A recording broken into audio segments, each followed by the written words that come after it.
Bon, je pense qu'on peut commencer, hein.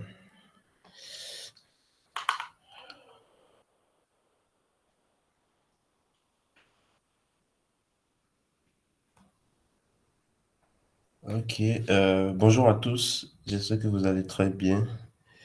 Nous vous souhaitons la bienvenue dans ce nouveau talk de JS Bénin. Bon, déjà, je me présente. Je m'appelle Edem Poumati. Je suis développeur back-end. Je fais du code au quotidien. Donc, je suis aussi membre de la communauté JS Bénin. Donc, pour essayer d'introduire rapidement. Bon, en tant que développeur backend, en plus de CRUD, on est amené des fois à envoyer des mails de temps en temps. Quand tu finis un CRUD, tu peux envoyer un mail pour tel utilisateur que, bon, voilà, j'ai fait ton truc et tout. Et donc, il y a plusieurs contraintes auxquelles on est confronté. Donc, supposons que tu fais ça avec du Spring Boot, tu dois utiliser soit HBS et son second là, j'ai oublié le nom. Si c'est avec du Laravel, du Django, en tout cas, dans tous les cas, tu es obligé d'utiliser du HTML. Donc, tu dois créer le fichier, mettre des trucs dedans, le CSS et tout. Et des fois, tu attendras à corriger des bugs, des affaires de compatibilité, le CSS ne vient pas, tout ça, tout ça. Donc, Monsieur Alade Youssoufou a trouvé une petite solution pour nous éviter de perdre assez de temps à corriger ces bugs-là. Donc, je crois que c'est avec du React. Donc, je vais le laisser en même temps démarrer et il va se présenter et nous présenter aussi la solution en question. Donc, nous allons tous suivre jusqu'à la fin et après poser des questions pour plus de compréhension. Merci. Ok, bonjour tout le monde, vous me recevez? Vous m'entendez correctement? Ok, super. Donc, déjà, je suis Alade Youssoufou. Bon, comme vous l'avez vu, je suis le fondateur de The Creator. C'est mon agence qui est dans le développement. Nous avons des services basés sur des sprints, c'est-à-dire quoi? Lorsque vous avez votre entreprise, vous avez une solution, vous avez besoin de développeurs. Donc, nous, vous pouvez prendre et vous abonner à nos services de sprint sur 2 semaines. Et sur les 2 semaines, nous sommes avec vous pour délivrer en fait des features, des fonctionnalités au quotidien. Donc aujourd'hui, nous allons parler de template email avec React et Tailwind CSS. Bon, c'est vrai qu'aujourd'hui, on peut tout faire avec dans l'écosystème JS, on peut tout faire avec du JS. Maintenant, aujourd'hui, nous avons cette possibilité d'écrire des templates email avec React. Donc, bon, je sais qu'au quotidien et sur les mois passés, vous avez tous, il y a des gens qui ont changé de navigateur, c'est-à-dire quoi, vous étiez sur Chrome, vous avez décidé de basculer sur Arc, Brave ou n'importe quoi. Donc, moi, aujourd'hui, j'utilise par exemple Brave. C'est pas le navigateur que j'utilisais il y a 2 ans, par exemple.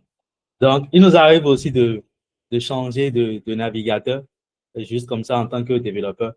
Mais je me rappelle qu'au début, bon, moi en 2009, le premier navigateur que j'ai eu à utiliser, c'était Internet Explorer. C'est bon, c'est le GOAT, on peut le dire comme ça. Et dans le temps, c'était après Internet Explorer, on a eu Firefox, Safari, Opera et autres. Maintenant, dans le temps, il y avait ces problèmes de comptabilité et compatibilité lorsque vous développez votre plateforme. C'est-à-dire juste déjà côté CSS, côté style. Euh, je doute fort qu'aujourd'hui, quelqu'un écrit, qu'il y ait quelqu'un ici qui écrit toujours des WebKits, border, pour pouvoir gérer des border radius, ou bien utiliser des polyfills pour pouvoir régler des problèmes de compatibilité côté fonctionnalité CSS. Donc, nous ne sommes plus euh, dans cette dynamique. Et aujourd'hui, on a des plateformes comme Can I Use qui nous permettent de savoir si on peut utiliser par exemple du border dans, avec tel navigateur ou tel navigateur. Et généralement, les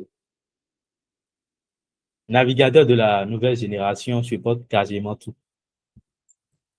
Donc, nous sommes plus dans ce monde-là où il faut toujours mettre des polyfills ou bien des WebKits pour gérer juste quelques propriétés CSS, en gros, aujourd'hui. Maintenant, ce qui arrive déjà lorsque vous êtes développeur, vous êtes développeur front-end, vous avez votre designer qui vous produit votre template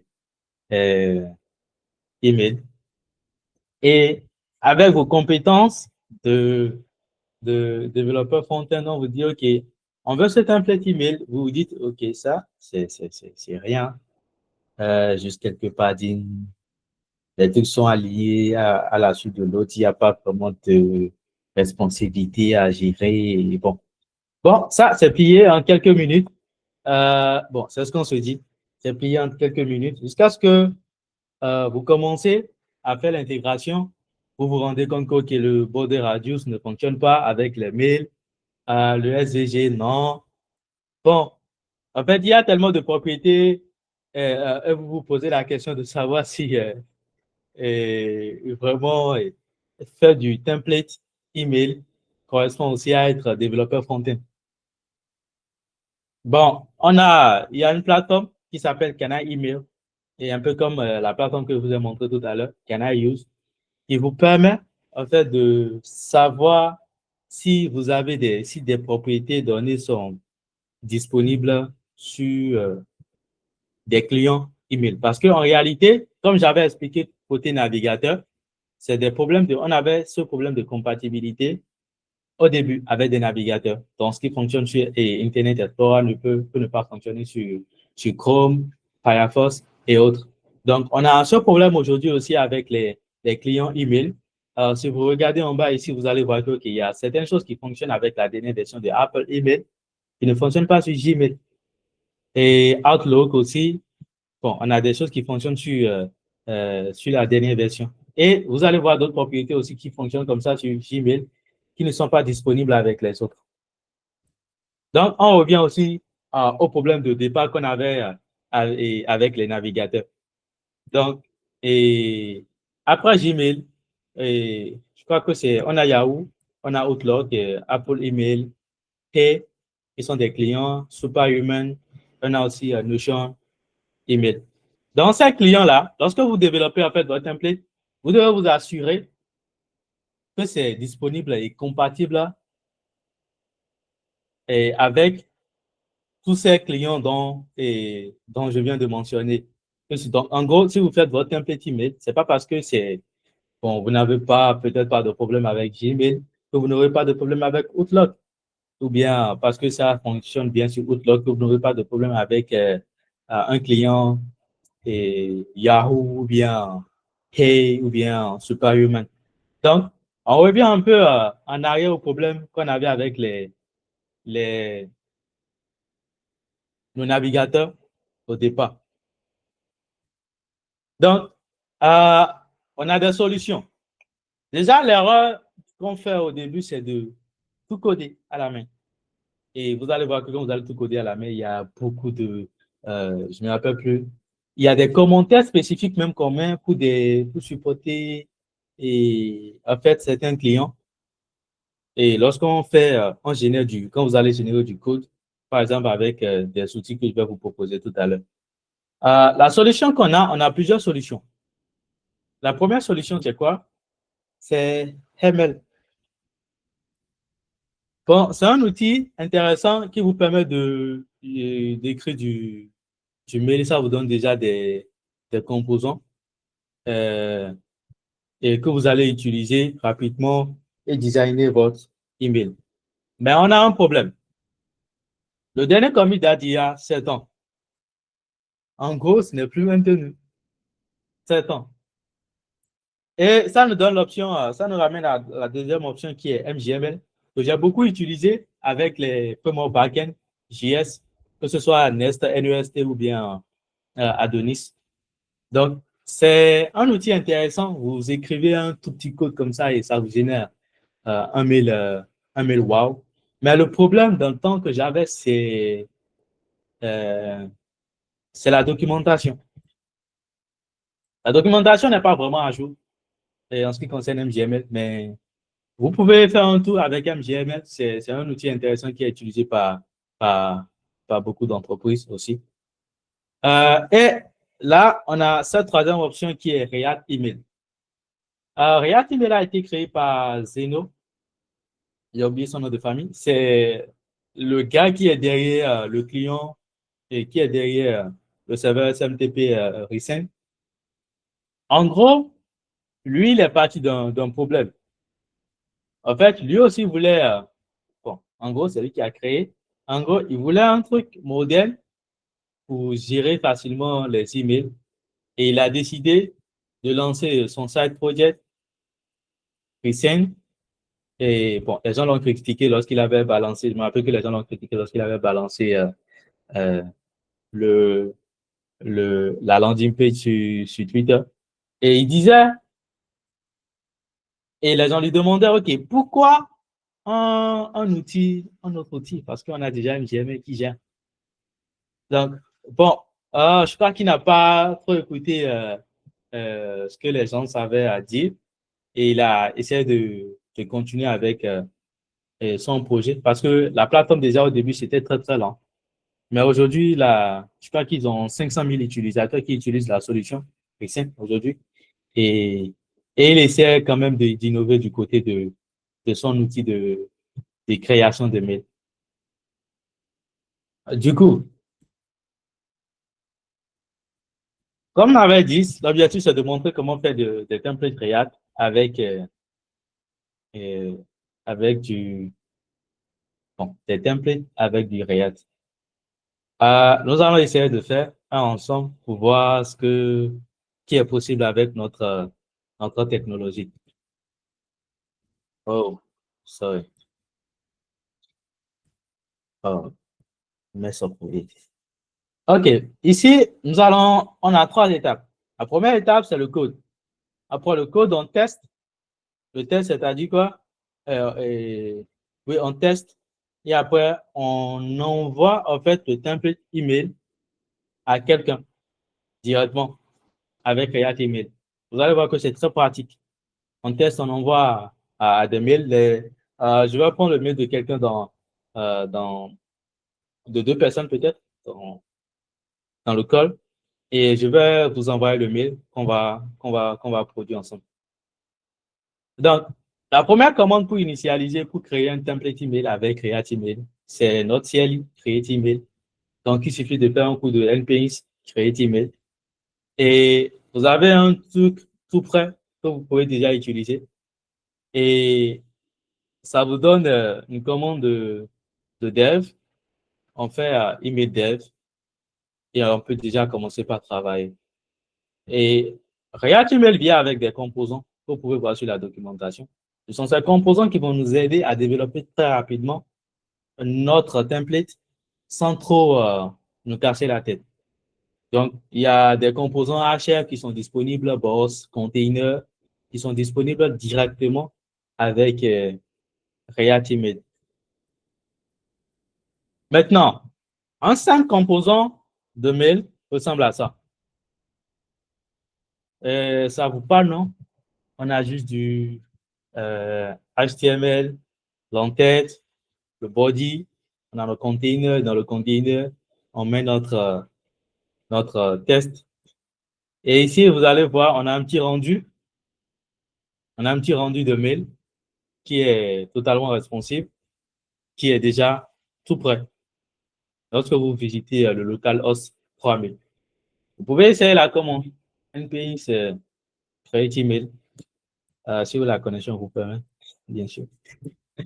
Donc, on a ça. Ce que vous allez, je ne sais pas si vous avez constaté, on a mis des styles directement, main, container.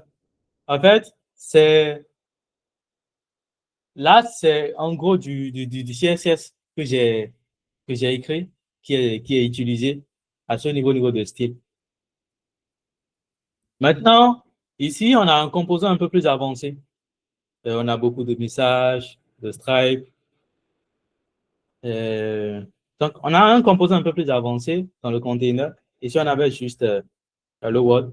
Donc, On a rajouté beaucoup de choses dans le container maintenant pour voir ce que ça va donner. Et on vient là, voici à quoi ressemblent les styles qui sont utilisés sur chaque composant. Je prends par exemple bouton. Vous venez là, vous allez voir bouton. Donc, ça, c'est du CSS. Ça. On connaît tous. Donc, ça nous donne ce rendu qui est là actuellement. Stripe. Et là, je crois qu'on est bon. C'est l'objectif, non? Donc, bon, je crois qu'on peut clôturer le mythe comme ça. Ou bien, les gars. L'objectif, c'est de créer un mythe. Donc, je vous ai montré les techniques qu'il faut. Vous écrivez, vous utilisez des composants venant de React Email. On met nos styles CSS et boum, on a un rendu qui fonctionne. On a un truc qui fonctionne en fait. Mais j'avais mentionné qu'on allait utiliser Tailwind CSS et là, on voit que du CSS. Utiliser Tailwind CSS ici est très très simple. C'est juste un composant que vous rajoutez. Si vous voyez ici, il y a un composant qui s'est rajouté totalement en haut avant le HTML qui s'appelle Tailwind. Je reviens en arrière pour que vous puissiez voir. Ici, dans l'entête ici, on n'a pas ça. Je ne sais pas si vous avez constaté. Avant le HTML ici, on n'avait pas de Tailwind CSS. Mais quand je reviens là, on a Tailwind qui se rajoute. Et avec ça, je peux mettre mes styles que j'avais écrits en CSS et j'ai toujours le même rendu en fait qu'avant. Ça ne change rien avec le rendu qu'on avait ici en utilisant le Tailwind CSS. Maintenant, vous pouvez avoir cette question de OK, bon, en React, on peut passer des props. Ne faites pas ça chez vous. Ne mettez jamais de use state. S'il vous plaît, ne faites pas ça. Ne mettez pas de use state. Donc, ici, on peut passer des props. Bon, je prends un exemple. Hein. Vous avez un mail de welcome, de bienvenue. Lorsque quelqu'un crée un compte sur votre plateforme, vous leur envoyez un message. Vous dites, bienvenue, monsieur Tant. En gros, du coup, vous pouvez mettre des props qui peut bien sûr avec du TypeScript pour,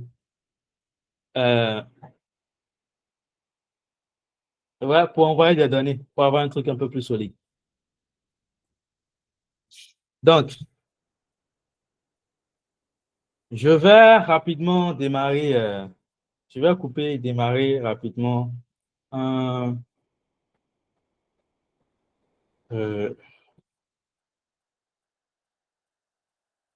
démarrer l'application sur ma machine. Et vous allez voir un peu quelques trucs qu'on peut faire avec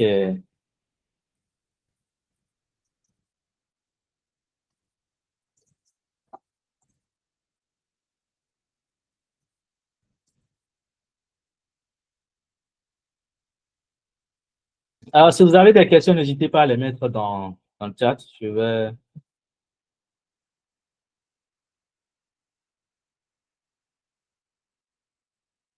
OK. Je vais partager.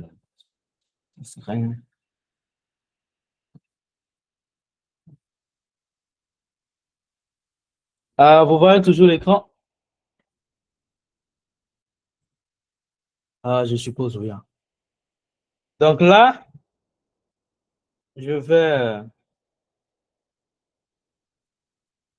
lancer rapidement notre client. On va voir ce que ça donne en live.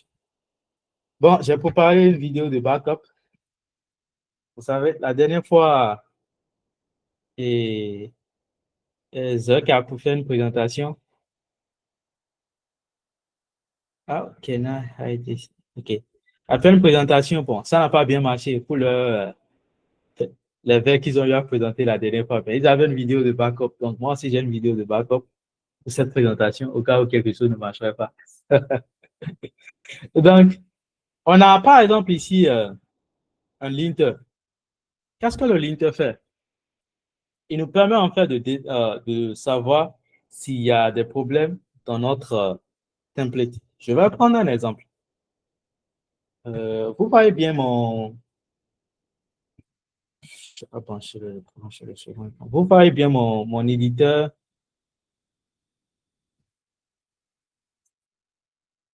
Bon, je ne suis pas là pour parler de comment tout ceci fonctionne derrière le rideau. Hein. Je crois que c'est le code est open source pour voir. Mais généralement, il doit y avoir un passeur qui va prendre et transpiler dans un format que peut. Il y a un transpilateur, puis il doit y avoir un transpilateur derrière, sinon ça, on ne peut pas avoir ce qu'on veut. Donc, je ne sais pas si vous voyez bien mon éditeur, je vais zoomer. OK. Donc, je vais prendre par exemple ce bouton. Il peut arriver, il peut nous arriver d'oublier quelque chose en travaillant. Ou bien ici, on met carrément un lien qui n'existe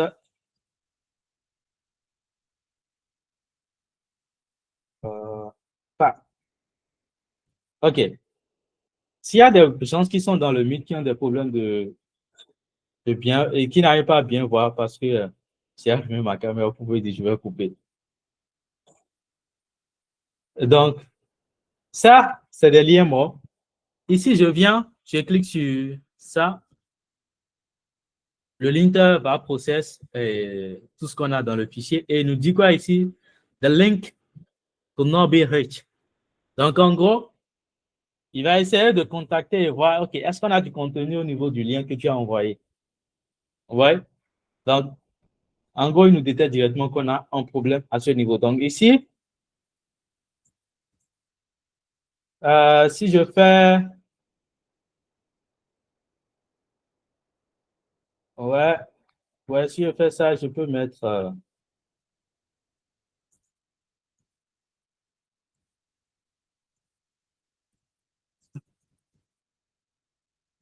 ouais, je relance notre linter.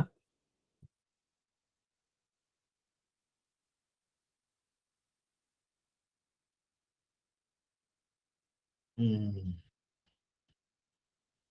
sais pas, je n'ai pas enregistré.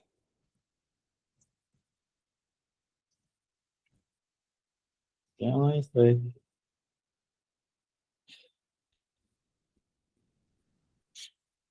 OK, boum, j'avais pas enregistré. Donc là, on n'a plus ce lien qui pose problème. Donc, c'est des petits trucs que vous avez en fait dans, et, et dans l'outil qui sont très intéressants. Il nous dit par exemple ici, border radius not supported in Outlook. Test decoration line not supported in Outlook, Yahoo Mail, and more. So, il vous donne des insights, des informations qui vous sont utiles et vous aussi, vous savez que, OK, si quelqu'un vous dit quelque part que OK, le mail se présente, ils sont clients de telle façon, vous le savez déjà en avance et vous faites ce choix vous-même de laisser aller comme ça. Donc, il y a un truc qui nous reste maintenant. Moi, je veux tester. Je veux tester. C'est ce qui est intéressant. Hein. Comme c'est leur outil, derrière, ils utilisent Recent. Et là, on peut faire. Quelqu'un peut mettre son email dans le chat si ça ne dérange pas. Hein. J'envoie un mail à quelqu'un. Ou bien à deux personnes. Un mail de test. OK, good. On va tester avec le mail de Ulrich. OK, on vient d'envoyer un mail de test à Ulrich. On va voir ce que ça donne. Oh, damn. Ulrich, tu as reçu un mail? Le mail est envoyé normalement. Je ne vais pas ouvrir mon, je vais pas ouvrir mon inbox. Il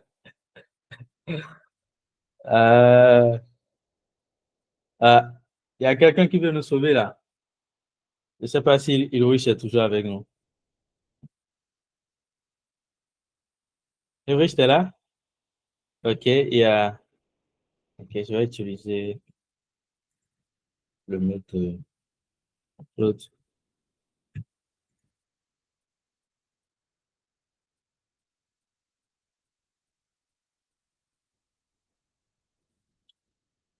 Bon, j'ai envoyé le mail. Vous pouvez nous notifier dès que vous les avez reçus. Donc, ce que je vous ai montré par rapport au C'est lien bon, fait hein? c'est bon, tu as reçu? OK, super. Impeccable. Donc, ce que je vous ai montré tout à l'heure, c'est par rapport aux liens morts. Donc, on a réussi à détecter les liens morts même avant de déployer, de mettre en production nos templates. Maintenant, il y a un truc que vous pouvez vous demander, OK, j'ai créé un composant, comment je fais pour avoir du HTML? N'importe quel client fonctionne avec ceci. Vous avez ça, vous générez votre template HTML et, et c'est fini, quoi. Vous pouvez faire tout ce que vous voulez, en fait, pour pouvoir envoyer des mails aux utilisateurs. Parce qu'à partir du moment où vous avez le HTML, vous pouvez envoyer des informations. On peut passer même des props ici.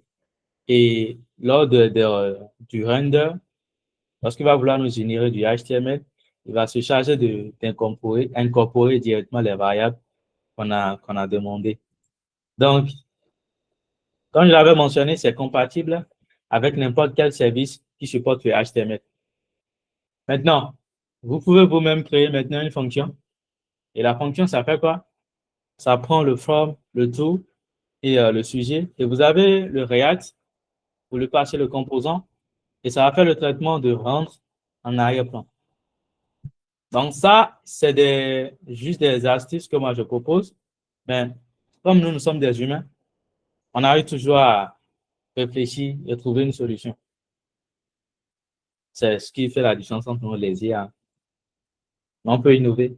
L'IA se base sur les données que l'on leur a données pour faire ce qu'on leur demande. Donc, il ne peut pas aller au-delà de ce qu'on leur a fait. Donc, I think that we are the end. Donc, c'est normalement tout pour cette présentation. Je crois qu'on a fait le tour des points.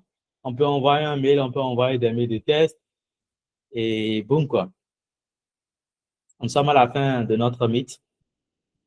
Ok, super, le fiche aussi a reçu. Donc, n'hésitez pas. Je suis là pour les questions. Si vous avez des questions, vous pouvez les poser. Merci.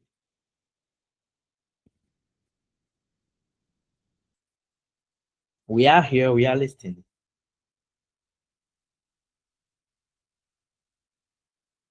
Vous avez des questions?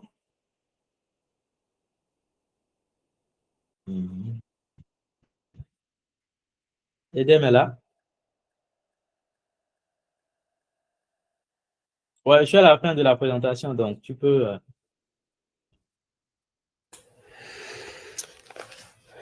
Nous attendons vos questions, mesdames et messieurs. Ok. Ouais, Claude, tu peux poser ta question, vas-y.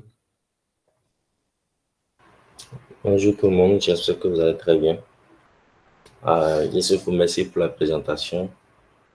C'est sûr que si je pose la question maintenant, là, tu vas dire que tu n'es pas là pour ça. Bon, j'aimerais juste savoir, genre, je fais les mêmes organisations que j'avais l'habitude de faire. Je peux Oui, créer plusieurs fichiers, séparer mes composants et les importer, tout ça. oui.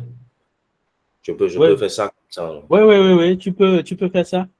Tu vas en fait, quand tu viens dans, dans la page où j'étais, tu vas voir que c'est mis strap email. Le nom du fichier est renseigné en fait. Donc, pour chaque fichier, chaque composant représente un fichier en réalité. Donc, chaque composant, chaque rendu que tu as au niveau de l'outil, c'est un fichier qui est associé à ça. Donc, si tu as 10 emails, l'idéal, c'est de créer 10 fichiers. Il ne faut pas faire comme des développeurs en server-side. Ouais, là, c'est du serveur, en fait. Si tu fais du Node, par exemple, c'est plus simple. Tu prends, tu passes et tes fichiers. et comment on appelle, et tu les utilises. Maintenant, tu peux mettre en place un système de caching, bon, si tu veux. C'est-à-dire quoi? Lorsqu'un fichier est déjà build, une fois, c'est dans un dossier et tu peux réutiliser ce même fichier. Maintenant, si tu es dans une application, dans un outil comme Laravel, Laravel ne supporte pas euh, comment on appelle ça? Laravel ne supporte pas de React parce que c'est des fichiers Blade qu'on envoie. Bon. Et c'est à travers un fichier Blade que tu envoies tes variables que tu veux passer au fichier. Donc, ce que tu peux faire, c'est que tu mets en place un système de build. Tu vois, tu fais le build. Maintenant, avec Laravel, il faut toujours mettre des curly braces, des accolades, des doubles accolades avec la variable. Donc, en gros, pour le faire, il faut que tu trouves, c'est possible. Tu injectes, lorsque tu fais tes rendus, tu injectes et peut-être des chaînes de caractères avec ces curly braces et ces accolades et la variable à l'intérieur. Donc, quand ça va faire le build en HTML, tu as déjà ces variables qui sont là. Et quand toi, tu fais le build, tu ne builds pas directement dans un fichier HTML. Tu peux faire une fonction de render encore custom par rapport à toi. Le render prend, il transforme en HTML et il va renvoyer maintenant l'information dans un fichier .blade.php. Et là, quand ça renvoie dans un fichier .blade.php, tu as tes variables Laravel qui existent déjà dans ce fichier .blade.php. Et quand tu vas les appeler, tu pourras avoir ce dont on parle actuellement. En gros, c'est plus simple.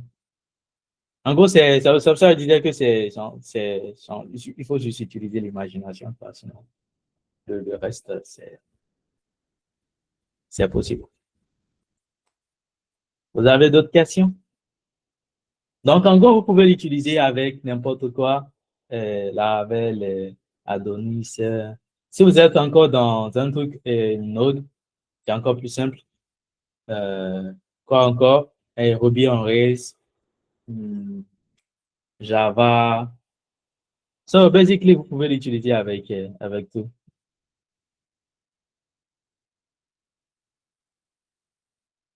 On a d'autres questions?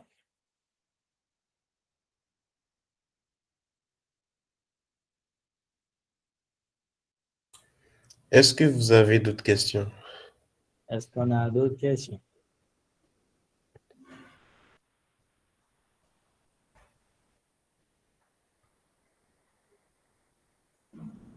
Non, je pense que tout est bon. OK, je pense que tout est bon. Donc, on va mettre le mythe sera en ligne. Donc, le mythe sera en ligne à la fin, déjà demain. Et vous pouvez les revisualiser encore après. Donc, je crois que c'est bon. Hein? Merci d'être resté jusqu'à la fin. On se dit à tout.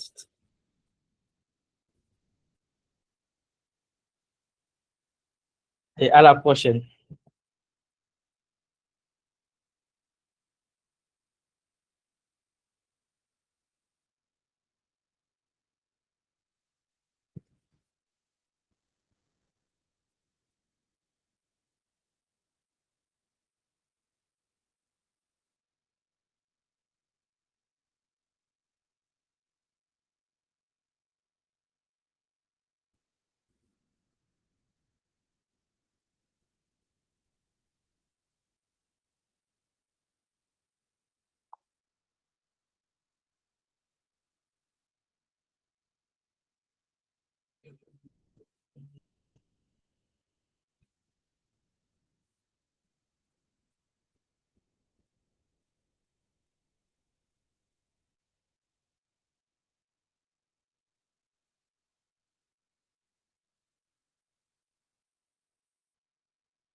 Je suis fait dans nos premiers en alors, mais tu vois, on est encore beaucoup là.